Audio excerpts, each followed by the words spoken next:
சத்தியத்தை அறிவீர்கள், சத்தியம் உங்களை விடுதலை ஆக்கும். அல்லேலூயா. எத்தனை பேர் ஆமென் சொல்கிறீங்க? உண்மையாகவே நான் சொல்கிறேன், இந்த சத்தியத்தை போதிக்க போதிக்க போதிக்க எனக்குள்ளே இருக்கிற அதிகாரம் அது அதிகரித்து கொண்டே இருக்கிறது. அல்லேலூயா. எத்தனை பேர் ஆமென் சொல்கிறீங்க?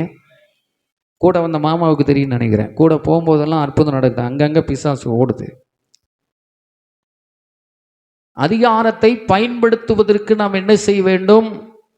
பிரயாசப்பட வேண்டும். இன்னைக்கு அவர் விருப்பத்தை எப்படி நிறைவேற்றுவது? இன்னைக்கு கர்த்தரே செய்வார், கர்த்தரே செய்வார், கர்த்தரே செய்வார் என்று நாம் என்ன செய்கிறோம் அப்படின்னா, நம்மை நாமே மட்டுப்படுத்தி உட்கார்ந்து இருக்கிறோம். அல்லேலூயா. எத்தனை பேர் ஆமேன்னு சொல்றீங்க? ஆனால் அவர் என்ன சொல்றாரு? எல்லாத்தையும் உங்கள்கிட்ட கொடுத்துட்டு நீ செய்ப்பான்றார். அல்லேலூயா. ரெண்டுக்கு எதுகு முனையா இருந்துட்டு இருக்குது. அதனால தான் நம்முடைய வாழ்க்கையில் பாருங்க, நமக்கு அதிகாரத்தை தேவன் கொடுத்திருக்கிறார். அவர் தலை, நான் அவருடைய சரீரமாக இருக்கிறேன். அவருடைய அதிகாரம் என்னுடையது என்று நீங்கள் உரிமை பாராட்டுகிறீர்களோ, என்னைக்கு அதை எடுத்து பயன்படுத்துவதற்கு உங்களை அர்ப்பணிக்கிறீர்களோ, அன்றைக்கு தான் நீங்கள் யார், நீங்கள் எதற்காக தெரிந்து கொள்ளப்பட்டவர்கள், கர்த்தர் உங்களுக்கு என்ன அதிகாரத்தை கொடுத்திருக்கிறார் என்ற வெளிச்சம் உங்களுக்குள்ள கடந்து வரும். அல்லேலூயா. எத்தனை பேர் ஆமென் சொல்கிறோம்? பாருங்க, இன்னைக்கு அவருடைய அதிகாரத்தை எப்படி நம்ம பயன்படுத்துவது, எப்படி நிலைநிறுத்துவது, அதுதான் இன்னைக்கு நான் சொல்லிக் கொடுக்க போகிறேன். இதை சொல்லிக் கொடுக்கறத நீங்க அப்படியே எடுத்துட்டு போய் நீங்க அறிக்கை செய்தீங்கன்னா, உங்க வாழ்க்கையில கர்த்தர் கொடுத்திருக்கிற அதிகாரம் நிச்சயமாய் செயல்படும். அல்லேலூயா. எத்தனை பேர் ஆமென் சொல்றீங்க? பாருங்க, இன்னைக்கு நிறைய பேர் என்ன பண்றோம் அப்படின்னா, ஸ்தோத்திரம், நான் அவருடைய காலின் கீழாக கிடந்து அவரை கெஞ்சி கூத்தாடி அவரை போட்டு வலுக்கட்டாயமாக உலுக்கி அவரிடத்திலிருந்து பெற்றுக்கொள்ளலாம் என்று அந்த மனநிலை உடையவர்களாக நம்ம இருக்கிறோம். அல்லேலூயா. எத்தனை பேர் ஆமேன்னு சொல்றீங்க? பாதத்துக்கு கீழே கிடக்கிறேன்னு சொல்லி வாழ்க்கையை நம்மளை ஏமாத்திட்டு இருக்கிறோம். அல்லேலூயா. பாதத்துக்கு கீழே கிடக்கிறதுக்காக கர்த்தர் நம்மை தெரிந்து கொள்ளவில்லை, அவரோடு கூட அமரும்படியாய் நம்மை தெரிந்து கொண்டிருக்கின்றார். அல்லேலூயா. எத்தனை பேர் ஆமேன்னு சொல்லுகிறீர்கள்? ஒரு வசனத்தை சொல்கிறேன், அப்போ தான் உங்களுக்கு விளக்கம் புரியும். சோதரம், ஏசாயா தீர்க்க தரிசன புஸ்தகத்துக்கு வருவோம். நம்மளை எப்படி கர்த்தர் ஸ்தோத்திரம் பார்க்குறாருங்கிற ஒரு ஆணித்தரமான ஒரு சத்தியம் நமக்குள்ளே வந்துருச்சு அப்படின்னா, நீங்களும் நானும் ஸ்தோத்திரம் ஆண்டவருடைய சமூகத்தில் நம்மளை கீழே தள்ளுறதுக்கு எல்லாத்துக்கும் மேலே நீங்களும் நானும் ஓடி வர முடியும், ஜெயிக்க முடியும் என்று வேதம் சொல்லுகிறது. அல்லேலூயா. ஏசாயா தீர்க்க தரிசனத்துக்கு வருவோம். இன்னைக்கு அதிலிருந்து கொஞ்சம் நம்ம தியானம் பண்ணலாம். ஏசாயா தீர்க்க தரிசன புஸ்தகம், அதில் 43வது அதிகாரம் 25வது வசனத்திலிருந்து நானே வாசிக்கிறேன். நீங்கள் நல்லா கவனமாக கவனிங்க போதும். ஸ்தோத்திரம் வாசிக்கிறேன். 43வது அதிகாரம். வேதம் வைத்திருக்கிறவர்கள் திருப்பி பாருங்க. நானே உன் மீறுதல்களை என் நிமித்தமாகவே குலைத்து போடுகிறேன், உன் பாவங்களை நினையாமலும் இருப்பேன். நாம் ஒருவரோடொருவர் வழக்காடும்படி எனக்கு நினைப்பூட்டு, நீ நீதிமானாக விளங்கும்படி உன் காரியத்தை சொல். அல்லேலூயா. அப்போ இந்த 26வது வசனம் சொல்லுது, நீங்க பாருங்க, நாம் ஒருவரோடொருவர் வழக்காடுவோம்படி எனக்கு நினைப்பூட்டு, நீ நீதிமானாய் விளங்கும்படி உன் காரியத்தை சொல்லு என்று சொல்லுகிறார். அல்லேலூயா. எத்தனை பேர் ஆமேன்னு சொல்றீங்க? இங்க வழக்காடு என்று ஒரு வார்த்தை பயன்படுத்தப்பட்டிருக்கிறது. இப்போ இந்த வசனத்தை நம்ம படிக்கும் பொழுது, ஒருவரோடு ஒரு வழக்காடுவோம் வாருங்கள் அப்படிங்கிற அந்த வார்த்தை எப்படி இருக்குன்னா, ரெண்டு பேரும் சண்டை போடலாம் அப்படிங்கிற மாதிரி இருக்குது. அல்லேலூயா. இந்த வசனத்தை படித்து பார்த்துட்டு கர்த்தர் நம்ம கூட வழக்காடுகிறார், நம்மை தண்டிக்கிறார், நம்மை ஸ்தோத்திரம் என்ன செய்கிறாரு, நம்மளை அவர் நம்மளை தண்டிக்காமல் விட மாட்டார், அவர் எரிச்சல் உள்ளது, இதெல்லாம் நம்ம நினச்சி வழக்காடுவோம் அப்படிங்கிற அந்த வார்த்தையை தவறாய் புரிந்து கொண்டு கர்த்தர் செய்யணும், நான் சும்மா உட்காந்துருப்பேன் அப்படின்னு நிறைய பேர் என்ன பண்ணுறோன்னா உட்காந்துருக்கிறோம். அல்லேலூயா. அந்த வசனத்துக்கு அர்த்தம் என்ன அப்படின்னா, நாம் ஒருவர் வழக்காடும்படி எனக்கு நினைப்பூட்டு, நீ நீதிமானாக விளங்கும்படி உன் காரியத்தை என்னிடத்தில் சொல்லு என்று சொல்லுகிறார். அல்லேலூயா. அப்போ இந்த வசனத்தை வாசிக்கும் பொழுது ஸ்தோத்திரம், நம்ம கெஞ்சறவர்கள் அல்ல. ஐயா கொடுங்க ஆண்டவரே, ஐயா எனக்கு அதை தந்துருங்க ஆண்டவரே, ஐயா எனக்கு அதை செஞ்சிருங்க ஆண்டவரேன்னு சொல்லி ஆண்டவரிடத்தில் பாதத்தில் கிடந்து கெஞ்சுபவர்கள் அல்ல. அதுக்கு மாறா என்ன சொல்லியிருக்கிறது, நாம் அவரோடு கூட உட்கார்ந்து பேசி காரியங்களை அதிகாரத்தோடு செயல்படுத்துகிற மக்களாக நம்மை பார்க்கிறார். அல்லேலூயா.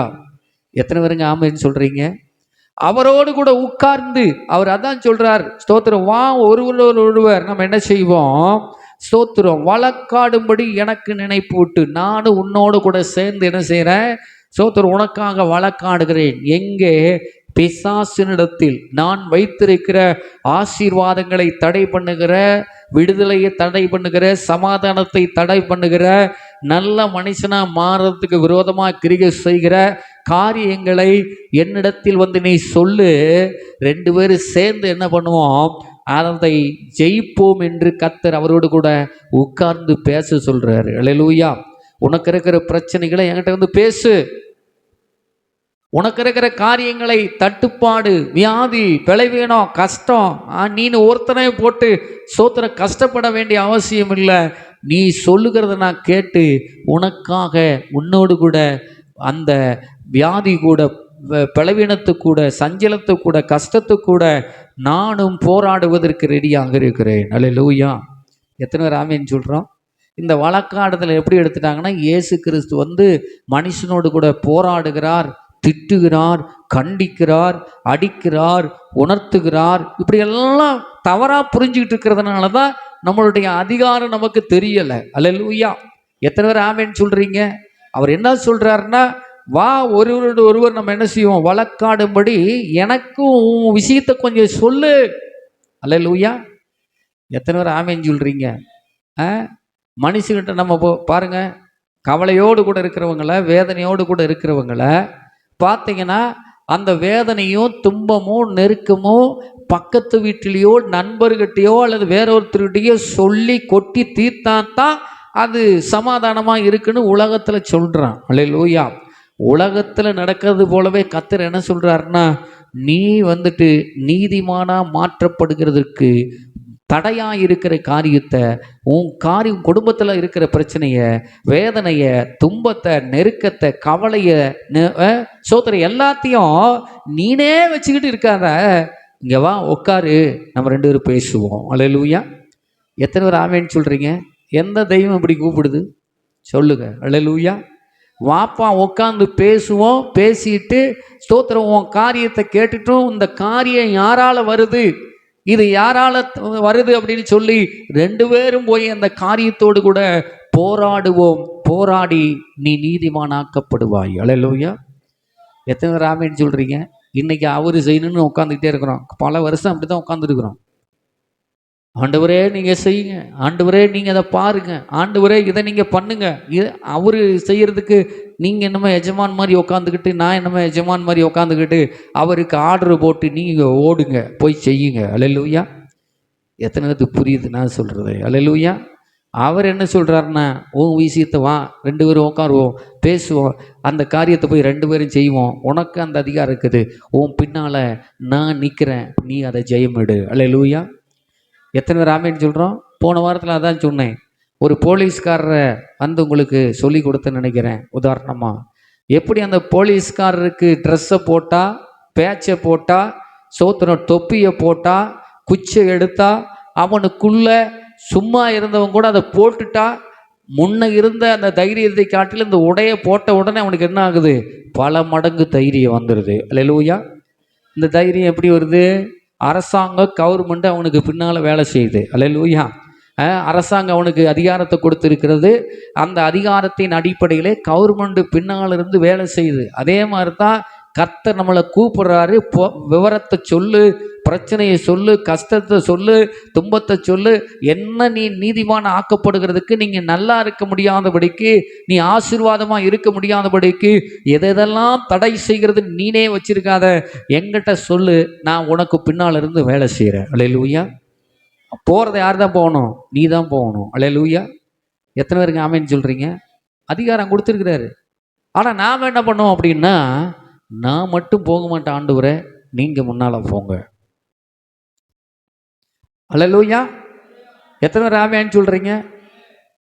ஆகவே நீங்களும் நானும் நல்லா புரிஞ்சுக்கணும், கர்த்தர் நமக்கு அதிகாரத்தை கொடுத்து நமக்கு பின்னால் இந்த பூமியில் எதெல்லாம் செய்யணும்னு நினைக்கிறாதோ அதெல்லாம் செய்யறதுக்கு ஆண்டவர் நமக்கு பின்னால் இருந்து பரலோகமே வேலை செய்யுது. அல்லேலூயா. ஆகவே பாருங்க, அங்கே சொல்லப்பட்டிருக்கிற வசனத்தை நல்லா கவனித்து பார்த்தீங்கன்னா, நினைப்பூட்டு நீ நீதிமானாக விளங்கும்படி உன் காரியத்தை சொல்லு.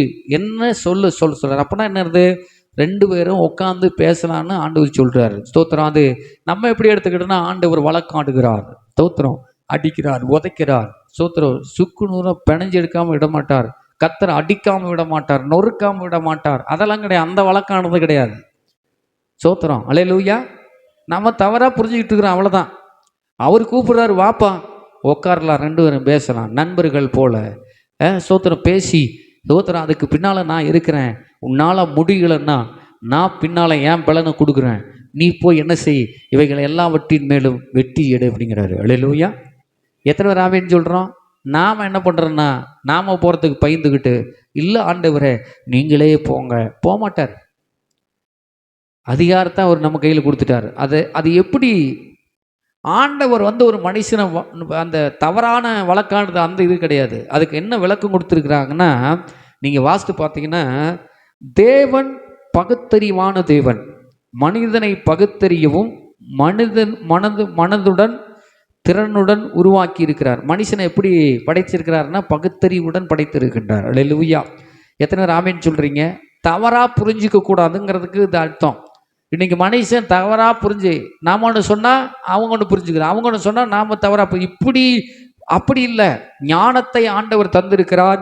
நம்முடைய தேவன் பகுத்து அறியக்கூடிய தேவன், நல்லது கெட்டது என்பதை அவர் நல்லா தெரிஞ்சு வச்சிருக்கிறார். அல்லேலூயா. அதே போல தான் மனுஷனையும் நல்லது கெட்டதெல்லாம் அறிந்து பகுத்தறியக்கூடிய மனதுடனும் திறனுடனும் உருவாக்கி இருக்கிறார். ரெண்டாவது, மனிதன் நின்று அவரை பற்றியும் தங்களை பற்றியும் வாழ்க்கையில் அவர்களுடைய பாதையை பற்றியும் குறிப்பாக அவர்களுக்கும் அவருக்கும் இடையே நடந்து கொள்ளுகிற விவாதங்களை பற்றியும் எண்ணி பார்க்க அவர் விரும்புகிறார். அல்லேலூயா. என்ன புரியுதா நான் சொல்றது? தேவன் படைத்து விட்டுறது மட்டுமல்ல, ஸ்தோத்திரம், அங்க சொல்லப்பட்டிருக்கிறத பாருங்க. தேவன் நாம் போகிற பாதைகளை, நாம் ஜீவிக்கிற ஜீவியத்தை, நாம் பண்ணுகிற காரியங்களை அவர் தெரிந்து கொள்ள வேண்டும் என்று விரும்புகிறவர். அல்லேலூயா. எங்க இருக்கிறீங்களா இல்லைங்களாங்க? ஆமேனா? ஸ்தோத்திரம். ஒரு சில உலக காரியங்களை பார்த்தீங்கன்னா, அவனுடைய கால் சொந்தமாக நிற்க வேண்டும், பந்தமாக நிற்க வேண்டும், கால் ஊன்றி நிற்க வேண்டும், இப்படிலாம் சொல்லுவாங்க. ஆனால் நம்முடைய பரலோகத்தின் தேவன் எப்படி நினைக்கிறார் அப்படின்னா, நம்முடைய ஒவ்வொரு அசைவையும் அவர் தெரிந்து கொள்ள வேண்டும் என்று விரும்புகிறார். அல்லேலூயா. எத்தனை பேர் ஆமேன்னு சொல்கிறீங்க?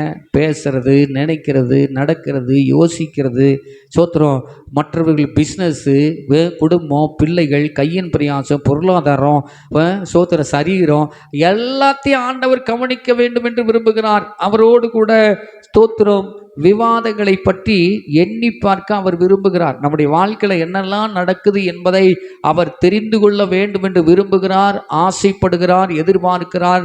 அதை ஸ்தோத்திரம் ஒவ்வொரு நாளும் அதை எதிர்பார்த்து மனுஷனும் மனுஷி என்னோடு கூட சம்பாஷிப்பாங்களான்னு சொல்லி எதிர்பார்த்து கொண்டிருக்கிற தேவன். அப்படின்னா என்ன தெரியுது? இதிலிருந்து நம்முடைய முழு வாழ்க்கையும் அவர் பொறுப்பெடுத்திருக்கிறார். அல்லேலூயா. எத்தனை பேர் ஆமேன்னு சொல்கிறீங்க? ஒவ்வொரு நாளும் என் கூட பேசணும்னு சொல்லும்போது நமக்கு ஸ்தோத்திரம் வியாதியாக இருக்குன்னா ஆண்டோட சொன்ன வியாதி கேட்டோம், அப்படியா ஸ்தோத்திரம், அது இப்போ இருக்கட்டும் அப்படின்னு போகிறவர்கள, வியாதிக்குண்டான காரியத்தை கர்த்தர் பின்னால் இருந்து நம் மூலமாய் அற்புதங்களை செய்கிறவர். அல்லேலூயா. இப்போ ஒரு மனுஷனுக்காக நம்ம போய் வேண்டிக் கொள்ளுகிறோம், ஒரு இடத்துல போய் பார்க்குறோம், பார்த்த உடனே அந்த மனுஷனுக்கு வியாதி இருக்குது அப்படின்னா, அந்த வியாதியை பற்றி ஸ்தோத்திரம் அந்த நாளில் தேவனுடைய சமூகத்தில் பேச வேண்டும் என்று விரும்புகிறார். அதுதான் இந்த வார்த்தையினுடைய அர்த்தம். அல்லேலூயா. வந்த உடனே ஆண்டுகிட்ட உட்காந்து, ஆண்டவரே இப்படி ஒரு இடத்துக்கு போனேன், இந்த மனுஷனுக்கு இப்படிப்பட்ட ஒரு வியாதி சுகமீனமா இருக்கிறாங்க அப்படின்னு சொல்லி கேட்குற அந்த செய்தியை நீங்களும் நானும் பேசிக்கொள்ள வேண்டிய அந்த நேரத்தை கர்த்தர் கனப்படுத்துகிறார். அல்லேலூயா. அதை கனப்படுத்துகிறது மட்டுமல்ல, அதுக்குண்டான காரியத்தையும் அவர் செய்வதற்கு நம் மூலமாய் செய்கிறார். அல்லேலூயா. இதுதான் உட்காந்து பேசுறது. என்கிட்ட சொல்லு.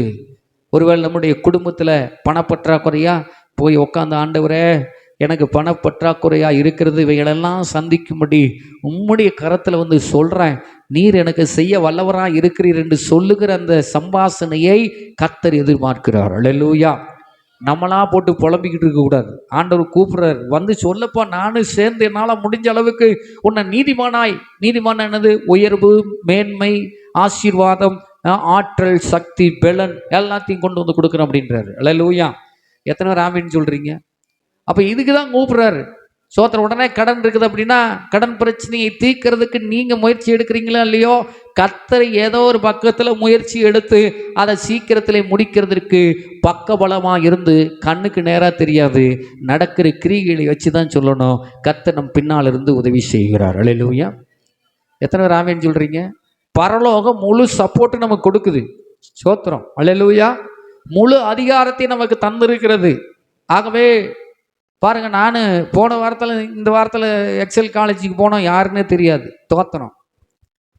எத்தனை பேர் ஆமேன்னு சொல்கிறீங்க? எனக்கு ஒரு பொண்ணு ஃபோன் பண்ணிச்சு, அந்த பொண்ணுக்கு ஃபோன் பண்ணி அங்கே வர சொல்லி அதெல்லாம் வந்துருச்சு. ஆனால் கர்த்தர் இதை விட சிறப்பான ஒரு ஆளை அங்கே கர்த்தர் எங்களுக்காக ஏற்படுத்தி வைத்திருந்தார். அல்லேலூயா. இது எப்படி நடந்துச்சு?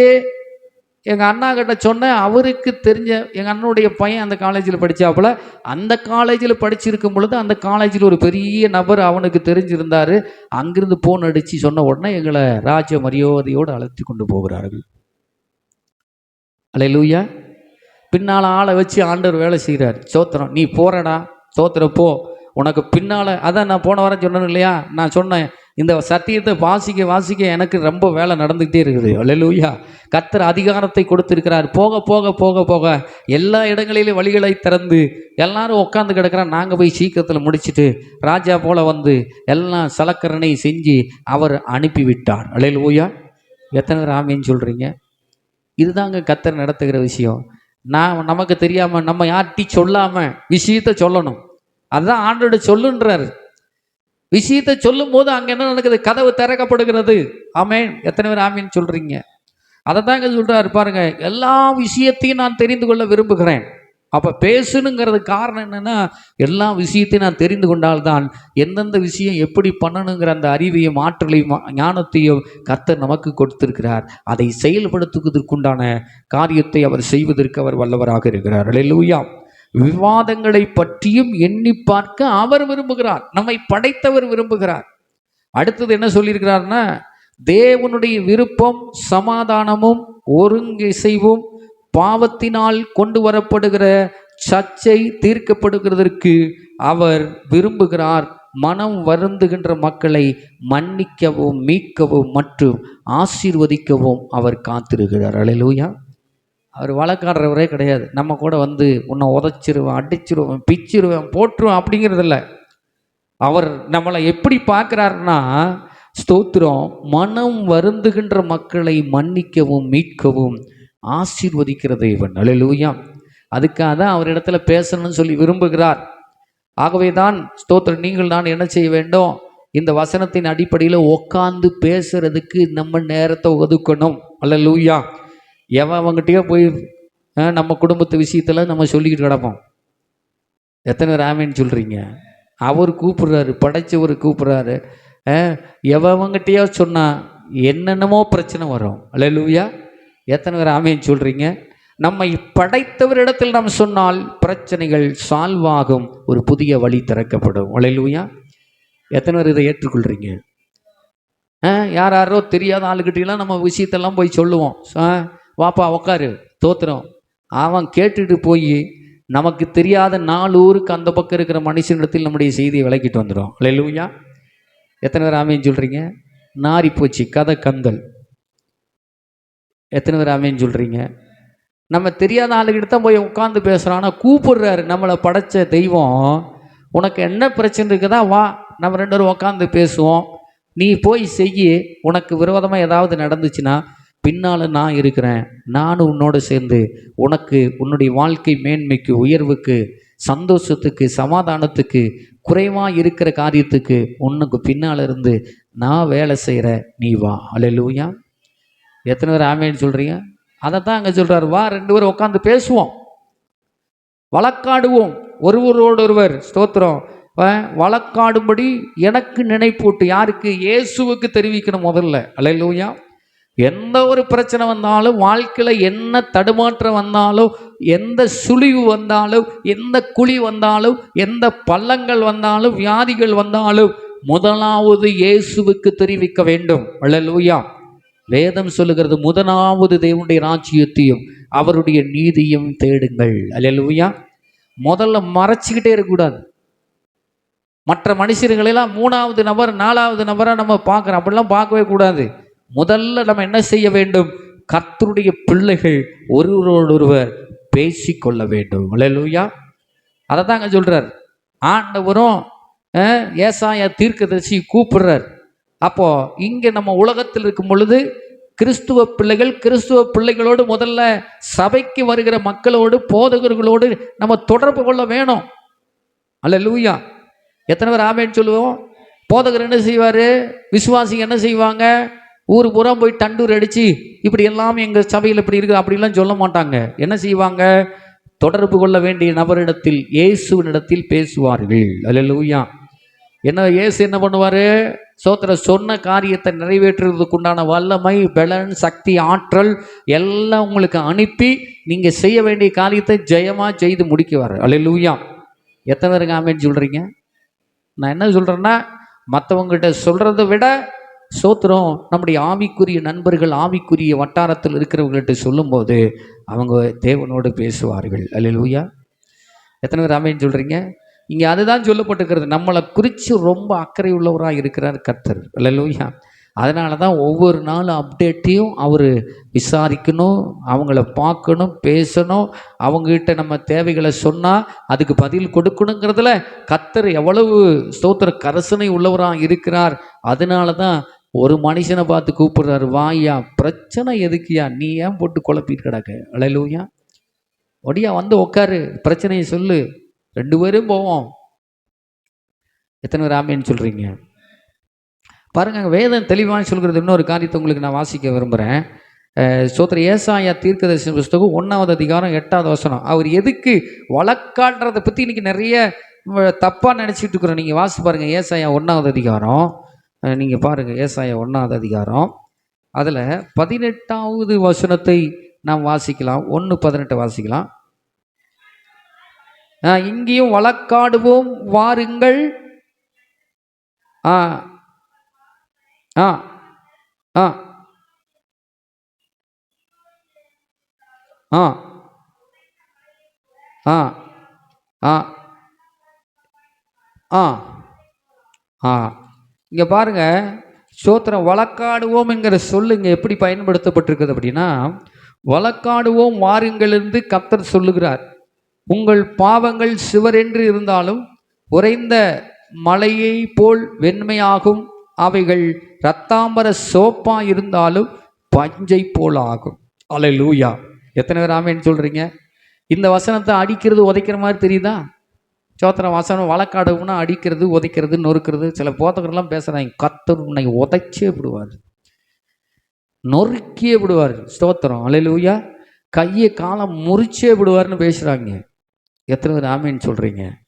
இங்கே வழக்காடுவோங்கிற வார்த்தை என்ன பயன்படுத்தப்பட்டிருக்குதுன்னா, ஒரு மனுஷனை மீட்கிறதுக்கு பாவம் தடையாக இருக்குமானால், சத்ரு தடையாக இருப்பானா, அவனுடைய எல்லாவற்றையும் ஆண்டவர் அவன் மூலமாய் ஸ்தோத்திரம், ஆண்டவர் அவருக்காக இந்த பாவத்தை சுமக்கிற, சாபத்தை சுமக்கிற, அந்த இரத்தாம்பரத்தை போல பாவத்தை சுமந்து கொண்டிருக்கிற மனுஷனுக்கு கர்த்தர் என்ன சொல்கிறாருன்னா, நீ வா, என்கிட்ட வந்துரு, நான் உனக்காக வழக்காடுகிறேன். அல்லேலூயா. அவனை நான் பார்த்துக்கிறேன் அப்படின்றாரு. அப்போது அதை தான் அங்கே சொல்கிறாரு, பஞ்சை போல் ஆக்குகிற தேவன் நம்முடைய நன்மை செய்யும்படி வர சொல்கிறார். உதவி செய்யும்படி மக்களை கூப்பிடுறாரு. சோத்திர நன்மை செய்யும்படி கர்த்தர் கூப்பிடுகிறார். குடும்பம் வாழ வைக்கிறதுக்கு கர்த்தர் கூப்பிடுகிறார். செழிப்பாக்குறதுக்கு கர்த்தர் கூப்பிடுகிறார். உயர்வுக்கு நானாய் போகிறதுக்கு கர்த்தர் கூப்பிடுகிறார். அல்லேலூயா. எத்தனை பேருங்க ஆமேன்னு சொல்கிறீங்க? அப்படிப்பட்ட தேவன் தான் நம்ம பார்க்குறோங்க. கர்த்தர் ஒரு நாளும் ஒருபோதும் யாரையும் அடிக்கிறதும் கிடையாது, நொறுக்கிறதும் கிடையாது, துன்பப்படுத்துறதும் கிடையாது. அல்லேலூயா. அதை நல்லா நம்ம புரிஞ்சுக்கணும். அதை புரிஞ்சுக்காததுனால தான் கடவுள்கிட்ட வர்றதுக்கே நம்ம பயந்துக்கிறோம். சோத்திரம். அவர் என்ன சொல்கிறார் பாருங்க, அங்கே சொல்லப்பட்டிருக்கிறது, நீங்கள் நம் மீது குற்றம் சுமத்த பேசுகிறவர் அல்ல, நம்மை நீதிமான்களாய் மாற்றுவதற்கு நம்மை அழைக்கிறார். அல்லேலூயா. எத்தனை பேர் ஆமென் சொல்லுகிறீர்கள்? அங்க பாருங்க, சொல்லப்பட்டிருக்கிறது, வழக்காடுவோம் வாருங்கள் என்று கர்த்தர் சொல்லுகிறார். உங்கள் பாவங்கள் சுவரென்று இருந்தாலும் உறைந்த மலையை போல் வெண்மையாகும், அவைகள் இரத்தாம்பர சிவப்பாய் இருந்தாலும் பஞ்சை போல் மாற்றுகிற தேவன் நம்முடைய தேவன். அப்போ நம்முடைய வாழ்க்கையில ஒரு ஒரு அற்புதம் செய்கிறதற்காக தேவன் நம்மை வர வைக்கிறார். அல்லேலூயா. எத்தனை பேர் ஆமீன் சொல்லுகிறீர்கள்? அப்போ அதுக்கு தான் கூப்பிடுறாரு. அதனால தான் இங்கே சொல்லப்பட்டிருக்கிறது, வழக்காடுவோம் அப்படிங்கிற வார்த்தை தவறாக புரிஞ்சு கொள்ளக்கூடாது. கர்த்தர் நம்மோடு கூட இசைந்து நமக்கு வேலை செய்யும்படி, பணி செய்யும்படி, வழக்காடும்படி ஆண்டவர் நம்ம விரும்புகிறார். அல்லேலூயா. ஆகவே ஸ்தோத்திரம். இன்னொரு வசனத்தை பாருங்க, எசேக்கியேல் 18ஆம் அதிகாரம். இது ஒரு சின்ன உங்களுக்கு வசனம் மேற்கோள் காட்டுகிறேன். எசேக்கியேல் 18க்கு நேரம் வருவோம். அங்கேயும் ஒரு காரியத்தை சொல்றாரு பாருங்க. எசேக்கியேல் 18ஆவது அதிகாரம், அதில் இருக்கிறதான 30வது வசனம் வாசிக்கலாம். 30வது வசனம். ஆகையால் இஸ்ரவேல் வம்சத்தாரே, நான் உங்களில் அவனவன் வழிகளுக்கு தக்கதாக நியாயம் தீர்ப்பேன் என்று கர்த்தராகிய ஆண்டவர் சொல்லுகிறார். நீங்கள் மனம் திரும்புங்கள், உங்களுடைய எல்லா மீறுதல்களையும் விட்டு திரும்புங்கள், அப்பொழுது அக்கிரமம் உங்கள் கேட்டுக்கு காரணமாக இருப்பதில்லை. வாசிக்கலாம். அது அடுத்தது, நீங்கள் துரோகம் பண்ணின உங்களுடைய எல்லா துரோகங்களையும் உங்கள் மேல் இராதபடிக்கு விலக்கி, உங்களுக்கு புது இருதயத்தையும் புது ஆவியையும் உண்டு பண்ணி கொள்ளுங்கள். இஸ்ரவேல் வம்சத்தாரே, நீங்கள் ஏன் சாக வேண்டும்? அடுத்த வசனம், மனம் திரும்புங்கள், அப்பொழுது பிழைப்பீர்கள். சாகிரனுடைய சாவை நான் விரும்புகிறது இல்லை என்று கர்த்தராகிய ஆண்டவர் சொல்லுகிறார். அல்லேலூயா. எதுக்குங்க கூப்பிடுறாரு? சாவரவனை எல்லாம் உயிர் கொடுக்கறதுக்கு கூப்பிடுறாரு. அல்லேலூயா. எத்தனை பேர் ஆமென் சொல்றீங்க? பாவத்தினால, சாபத்தினால, வியாதியினால, ஸ்தோத்திரம், சொல்ல முடியாத, பேச முடியாத, மற்றவர்களுக்கிட்ட பகிர்ந்து கொள்ள முடியாத, ஸ்தோத்திரம், எத்தனையோ பேர் வாழ்க்கையை மாய்த்து கொண்டு நரகத்திற்கு நேராய் போனவர்கள் எத்தனையோ பேர் உண்டு. அல்லேலூயா. அதுக்காக தான் கர்த்தரிடத்துல உட்காந்து பேசுபா, என்ன பிரச்சனை சொல்லு பார்த்துக்கலாம் அப்படின்னு தைரியத்தை கொடுக்குற ஒரு தெய்வம் இருக்கிறாருன்னா ஆண்டவராக இயேசு மட்டும்தான். அல்லேலூயா. உனக்கு வாழ்க்கையே முடிஞ்சு போச்சுன்னு எவனாவது சொன்னானா நம்பாத, திருட்டு பயலுக. எத்தனை பேர் ஆமென் சொல்கிறீங்க? உன் வியாதி உன்னை கொண்டு போயிடும், உனக்கு டைம் அவ்வளோதான், சோத்தர் உனக்கு எல்லாம் முடிஞ்சிருச்சு. நான் சொல்கிறேன், கர்த்தர் சிலுவையில் உங்களுக்காக எல்லாத்தையும் முடிச்சு வச்சிருக்கிறார். அல்லேலூயா. எத்தனை பேர் ஆமென் சொல்கிறீங்க? வியாதிக்கு சொல்யூஷன் சிலுவை. அல்லேலூயா. தரித்திரத்துக்கு போக்குறதுக்கு சிலுவை சொல்யூஷனாக இருக்கிறது. அல்லேலூயா. இயேசு கிறிஸ்துவினுடைய ஸ்தோத்திரம், உயிர்ப்பு, பாடு, மரணம், ஸ்தோத்திரம் நம்முடைய வாழ்க்கையினுடைய திருப்புமுனையின் ஆயுதமாக இருக்கிறது. அல்லேலூயா. எத்தனை பேர் ஆமென் சொல்கிறோம்? வியாதியாக இருக்கா? ஸ்தோத்திரம். இப்போ டாக்டர் குறிச்சிட்டான நேரத்தை சர்ன்னு நேரம் என்ன பண்ணுங்க, இந்த வீடியோவை பார்க்குறவங்களுக்கு நான் சொல்கிறேன், ஆண்டவருடைய ஆலயத்தை தேடி, அவருடைய வார்த்தையை தேடி வாருங்கள். வார்த்தை உங்களுக்கு ஜீவனை கொடுக்கும். அல்லேலூயா. உலக மனுஷன் சொல்கிறதெல்லாம் நம்பக்கூடாது. ஸ்தோத்திரம். ஆண்டவர் சொல்லிட்டான், அவன் சொல்லிட்டான். நம்ம மண்டை என்னன்னா அதுதான், அவன் சொல்லிட்டாங்கிறத நம்ம மண்டையில் வச்சு 10 பேருக்கு சொல்லிடுவோம். ஆனால் இயேசு சொன்னதை 10 பேருக்கு சொல்ல மாட்டோம் பாருங்க. அல்லேலூயா. எத்தனை பேர் ஆமென் சொல்கிறோம்? டாக்டர் முடிஞ்சு போயிடுவேன், நேரம் கொடுத்துட்டாரு, அவ்வளோதான் அப்படின்னா அவன் சொல்கிறதுக்கு முன்னால் நாம் 22 32 பேர்த்துக்கு சொல்லிடுவோம். டாக்டர் சொல்லிட்டான். ஆனால் இயேசு ஜீவனை கொடுப்பார் என்று சொன்ன வார்த்தை எத்தனை பேருக்கு நம்ம சொல்ல போகிறோம்? எத்தனை பேர் ஆமென் சொல்கிறீங்க?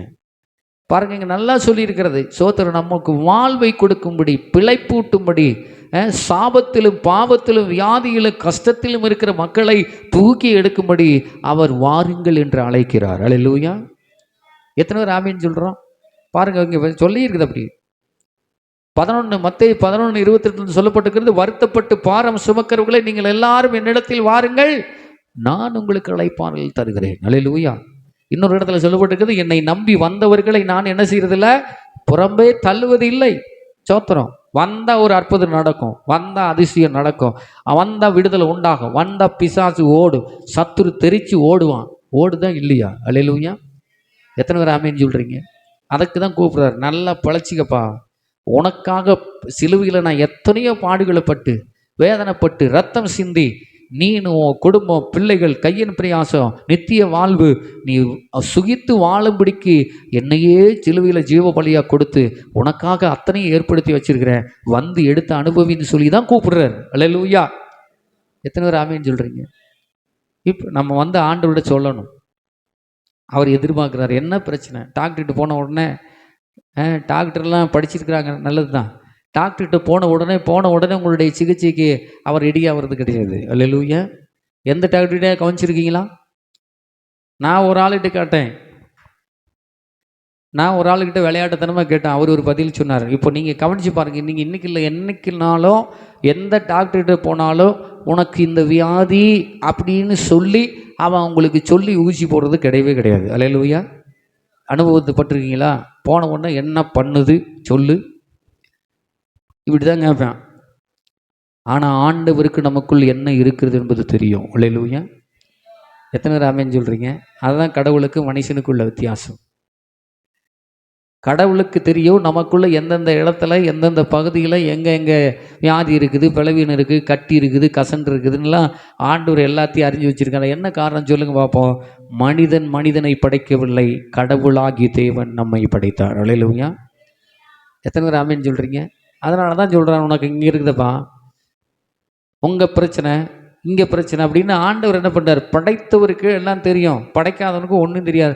ஆனால் படைக்காத வல்லமை இல்லாமல் சும்மா மண்ட மூளையில் நாலேஜில் அறிவில் சொல்கிற வார்த்தையை கேட்குற அளவுக்கு நம்மை படைத்த தேவனுடைய வார்த்தைக்கு நம்ம கீழ்ப்படுகிறோமாங்கிறது தான் ரொம்ப முக்கியம். அல்லேலூயா.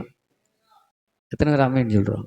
ஒரு பேப்பர் எடுத்து எழுதுனீங்கன்னா மற்றவர்கள் சொல்லுகிற வார்த்தைக்கு கீழ்ப்படுகிறது தான் 80% இருக்கும். ஆனால் ஆண்டவர் நம்மளை படைச்சி அதுவும் சொல்கிறார், தாயின் கருவிலை உருவாகிறதுக்கு முன்னதாகவே நான் உங்களை தெரிந்து கொண்டேன். இன்னொரு இடத்துல சொல்கிறாரு, எலும்புகள் தசைகள் உருவாகிறதுக்கு முன்னதே நான் உன்னை தெரிந்து கொண்டேன். அல்லேலூயா. அப்படிப்பட்ட தெய்வம் வசனமெல்லாம் சொல்லியிருக்குதானே கர்த்தரை நம்புறோமா? கிடையவே கிடையாது. எத்தனை பேர் ஆமேன்னு சொல்கிறீங்க? அவரை பற்றி பேசுகிறோமா? ஒருத்தருக்கு பிரச்சனை வந்துருச்சுன்னா 2 பேர் பேசிக்கிறாங்கன்னு வச்சுக்கிடுங்களேன். ஐயா எனக்கு இந்த பிரச்சனை, அம்மா எனக்கு இந்த ரெண்டு பொம்பளைங்க பேசுனாங்கன்னா இன்னும் கொஞ்சம் ரொம்ப சூப்பராக இருக்கும். ஆமாடி எனக்கு இந்த மாதிரி வந்துருச்சு, அங்கே நாமக்குள்ள ஒரு டாக்டர் இருக்கிறார், அவன் பெரிய டாக்டர் போவோம். இந்த 2 பேர்த்துக்குள்ளே யாருக்குள்ளேயாவது இயேசுனுடைய வார்த்தை இப்படி சொல்லியிருக்குது, இது சுகமாக்கும். 2 பேரும் ஜெபம் பண்ணலான்னா என்னைக்காவது நம்ம பண்ணியிருக்கிறோமா? அவங்கள மட்டும் இல்லை, பெண்களை மாத்திரமில்லை, ஆண்களும் அப்படி தான் செய்கிறாங்க. செஞ்சு பாருங்களேன் என்ன நடக்குதுன்னு. அல்லேலூயா. எத்தனை பேர் ஆமேன்னு சொல்லுகிறோம்? நமக்கு தெரிஞ்சதெல்லாம் நம்மை சுற்றி இருக்கிறது தான் தெரியும். ஏன்னா சுற்றி இல்லாமல் இருக்கிறது அதுதான் பரலோக ராஜ்யம் வெளிப்பாடு, ஆவிக்குரிய மண்டலம் என்று சொல்லப்படுகிறது. அதுக்காக தான் ஆண்டவர் கூப்பிடுறாரு. இந்த ஆவிக்குரிய மண்டலத்தில் இருக்கிறது எல்லாம் தெரிஞ்சு கொள்ளணும்னா உன் விஷயத்தை எங்கிட்ட சொன்னா தான் நான் உனக்கு என்ன செய்வேன், அதை கேட்ட வழிகளை காண்பிப்பேன்றாரு. அல்லேலூயா. எத்தனை ராமேன்னு சொல்கிறோம்? தலைவலிக்கு தான் பரம டாக்டராக இருக்கிற இயேசுகிட்ட போய் சொன்னால் பரலோக ராஜ்யத்தில் இருக்கிற ஒரு ஸ்தோத்திரம் ரூமை காமிப்பார், அங்கே போய் உனக்கு சுகம் இருக்குது. அல்லேலூயா. அல்லேலூயா. ரூம் எது? வசனம். அல்லேலூயா. அதை எடுத்து போடு, கப்புன்னு சுகமாயிரும். அதுக்காக தான் கூப்பிடுறார். ஸ்தோத்திரம். உலகத்தின் காரியத்தை நீங்கள் எதை கொண்டும் ஜெயிக்க முடியாது, வசனத்தை கொண்டு தான் ஜெயிக்க முடியும். அல்லேலூயா. எத்தனை பேர் ஆமீன்னு சொல்கிறீங்க? வசனம் தான் முக்கியம். அதனால தான் அவருக்கு சொல்கிறாரு, அவரை வாழ வைக்கிறதுக்கு நான் என்ன செய்கிறேன், ஸ்தோத்திரம் கூப்பிடுறேன் அப்படின்னு இந்த வசனத்தில் நம்ம வாசிக்கிறோம். ஏசாயா 1:18 வாசித்தோம்.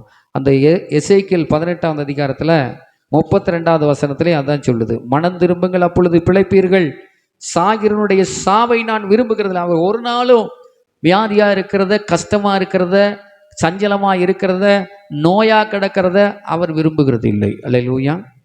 இம்மீடியட்டாக சுகம் கொடுத்துருவார். நோயாக கிடக்க விரும்புகிறவன், வியாதியில் கிடக்க விரும்புகிறவன், ஸ்தோத்திரம் எந்திரிக்க முடியாமல் படுத்து கிடக்கிறது விரும்புகிறது யாருன்னா சத்ரு. அல்லேலூயா. அந்த சத்துரு கொண்டு வருகிற பிரச்சனைகளை தேவன் ஏற்பதில்லை. அந்த சத்துருவை ஜெயிக்கும்படியாக தான் சிலுவையிலே அவர் அடிக்கப்பட்டார். அல்லேலூயா. அதனால தான் ஸ்தோத்திரம் சொல்கிறாரு, நான் வியாதியோ பலவீனத்தையோ சாபத்தையோ கஷ்டத்தையோ நெருக்கத்தையோ சாகிறதா என்னால் பார்க்கவே முடியாது. அல்லேலூயா. அதனால தான் புதிய ஏற்பாட்டில் சொன்னார், ஒருவரும் அழிந்து போவது தேவனுடைய சித்தமே அல்ல. அல்லேலூயா. எல்லாரும் ரட்சிக்கப்பட்டு மனம் திரும்பி கர்த்தருடைய பிள்ளைகளாய் மாற வேண்டும் என்பதே தேவனுடைய சித்தமாக இருக்கிறது. அல்லேலூயா.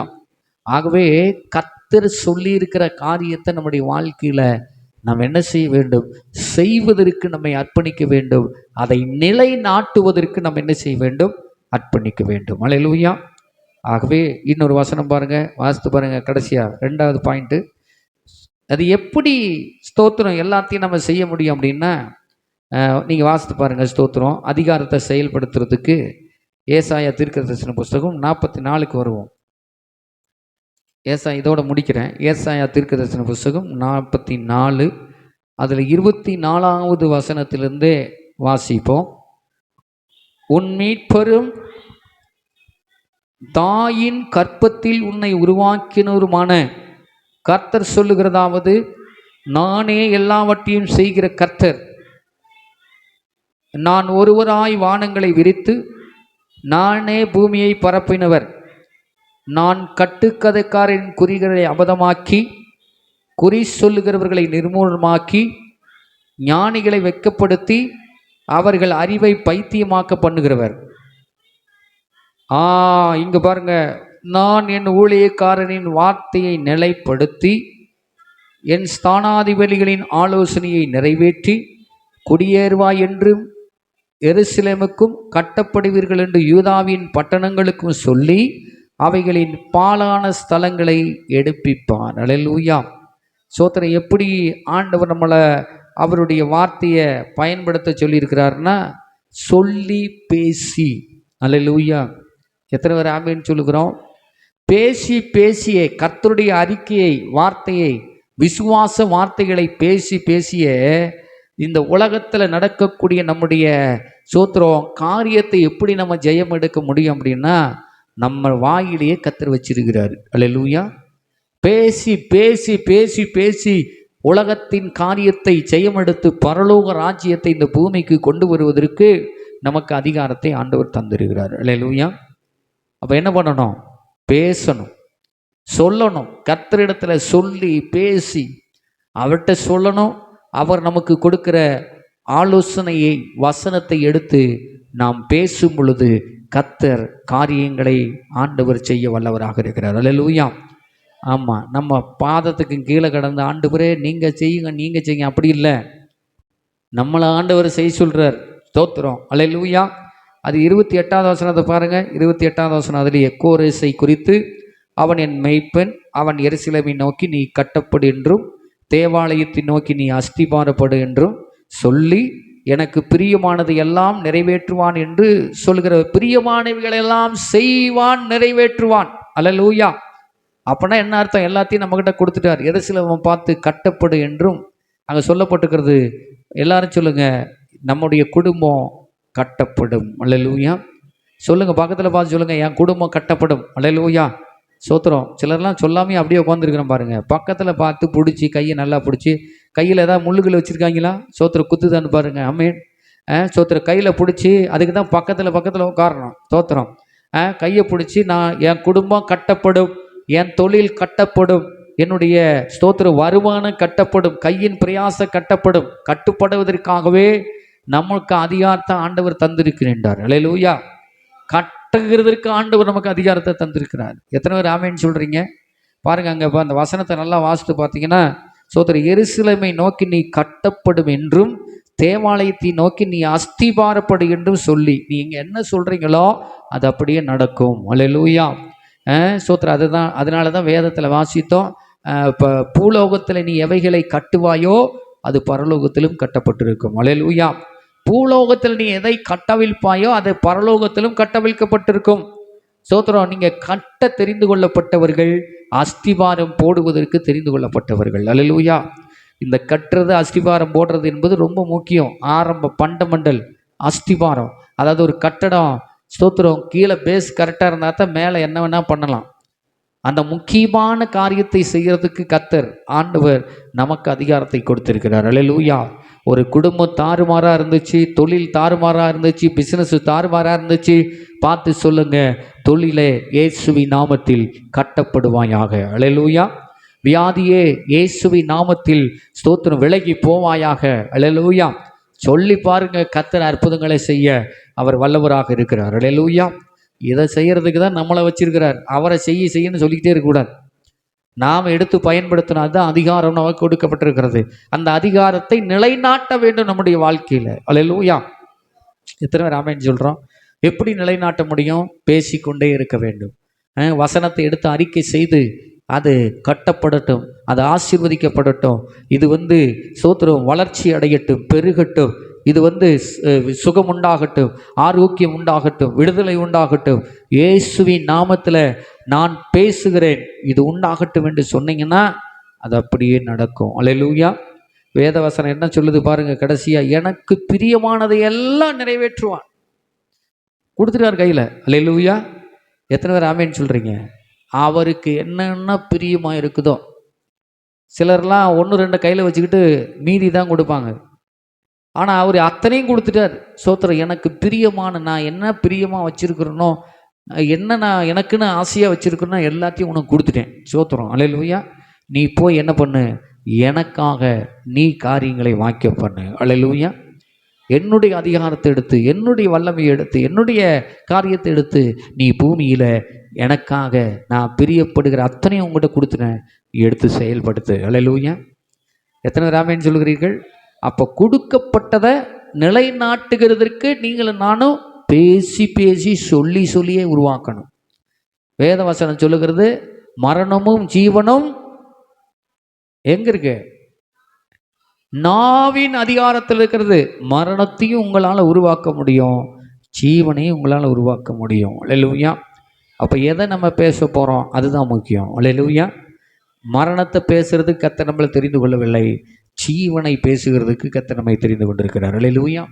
ஆகவே இதோடு கூட நான் முடிக்க விரும்புகிறேன். ஒரே காரியம், கர்த்தர் கொடுத்திருக்கிற அதிகாரத்தை நம்முடைய வாழ்க்கையில் நிலைநாட்ட வேண்டும். இதுதான் தலைப்பு.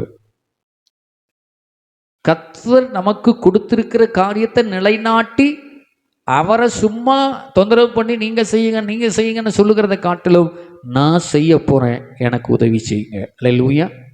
எத்தனை பேர் ஆமேன்னு சொல்கிறீங்க? நான் செய்ய போகிறேன், இதை ஜெபிக்க போகிறேன், கர்த்தர் எனக்கு உதவி செய்யுங்க, நான் என் மூலமாக வெளிப்பட கர்த்தர் உதவி செய்யுங்கன்னு சொல்லி ஜெபிக்கிற ஜெபம் உண்மையான ஜெபம். அல்லேலூயா. எத்தனை பேர் ஆமேன்னு சொல்கிறீங்க? அதான் அதிகாரத்தை பயன்படுத்துகிறதான ஒரு அத்தாரிட்டி ப்ரேயர். அல்லேலூயா. நம்ம எல்லாரும் கண்களை மூடுவோம், ஆண்டவரை நோக்கி பார்க்கலாம். ஸ்தோத்திரம். ஆண்டவர் நம்ம கொடுத்திருக்கிற இந்த வார்த்தை, ஸ்தோத்திரம், விசுவாசியின் அதிகாரம். நான் ஆண்டவரோடு கூட உட்கார்ந்து பேச தெரிந்து கொள்ளப்பட்டவன். ஆண்டவர் என் கையில் எல்லாத்தையும் கொடுத்துட்டார். ஸ்தோத்திரம். மரணத்திலே போகிறத, சாகிறத அவர் விரும்புறது இல்லை. கர்த்தர் சாக தெரிந்து கொள்ளப்பட்ட மனுஷனையும் சாத்தானுடைய பிடியிலிருந்து ஜீவனை கொடுக்கும்படி அதிகாரத்தை தந்திருக்கிறார். நம்ம எல்லாரும் ஒப்பு கொடுக்கலாமா? கர்த்தாவே, இன்னைக்கு பேசப்பட்ட வார்த்தை, எனக்கு கொடுக்கப்பட்ட அதிகாரத்தை நான் நிலைநாட்டி நான் அந்த அதிகாரத்தை எடுத்து பயன்படுத்துவதற்கு என் குடும்பம் கையின் பிரயாசம் எருசலேமை பார்த்து கட்டப்படு என்றும், ஆண்டவரே ஸ்தோத்திரம், கட்டப்படு என்றும் அஸ்திவாரப்படு என்றும் சொன்ன தேவன், என்னுடைய வாழ்க்கையில் இருக்கிற அத்தனை காரியங்களையும் ஸ்தோத்திரம் இயேசுவின் நாமத்தில் கட்டப்படட்டும். ஆண்டவரே ஸ்தோத்திரம், அது அஸ்திவாரப்படட்டும். அப்பா, உம்முடைய கரங்களில் ஒப்பு கொடுக்கிறோம். கேட்டிருக்கிற ஒவ்வொரு சனத்தையும் கர்த்தர் ஆசீர்வதியும். ஆண்டவர் வார்த்தை ஒன்றும் வீணாய் போகாதபடிக்கு கர்த்தர் 30, 60, 100 பலன் கொடுப்பதற்கு கர்த்தர் உதவி செய்யுங்க. உம்முடைய கரத்தில் ஒப்பு கொடுக்கிறோம். கேட்டு ஒவ்வொருவரையும் ஆண்டவரே, அவர்களுக்கு கொடுக்கப்பட்ட அதிகாரத்தை நிலைநாட்டுவதற்கு, நிலை நிறுத்துவதற்கு தேவன் அவர்களுக்கு உதவி செய்யுங்கப்பா. உங்களுடைய கரங்களை ஒப்பு கொடுக்கிறோம். நீங்கள் பொறுப்பெடுத்து வழி நடத்துங்க, ஆசீர்வதிங்க. இயேசுவின் நாமத்தில் பிதாவே, ஆமென். ஏன்னா